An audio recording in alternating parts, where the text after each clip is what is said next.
30 মে 1981। সেই রাতেও বাংলাদেশ ঘুমিয়েছিল। কেউ জানত না কয়েক ঘন্টা পর ইতিহাস বদলে যাবে।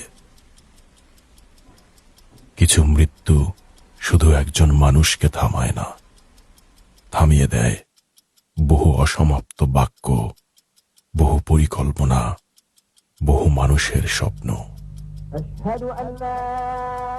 তারপর আসে সেই সকাল, এক অদ্ভুত নীরব সকাল। চারিদিকে ছড়িয়ে পড়ে একটি সংবাদ, আর একটি দেশ কিছুক্ষণের জন্য যেন সব কিছু ভুলে যায়। সময়ের স্রোত বয়ে চলে, প্রজন্ম বদলায়, কিন্তু কিছু নাম বারবার ফিরে আসে। বাংলাদেশের স্বাধীনতার ঘোষক শহীদ রাষ্ট্রপতি জিয়াউর রহমান তেমনই একটি নাম, যা এই জাতির সাহস, আত্মবিশ্বাস এবং নিজস্ব জাতীয়তাবাদ ফিরে পাওয়ার গল্পে মিশে থাকবে প্রজন্ম থেকে প্রজন্ম। শহীদ রাষ্ট্রপতি জিয়াউর রহমানের মৃত্যুবার্ষিকীতে গভীর শ্রদ্ধা জানাই।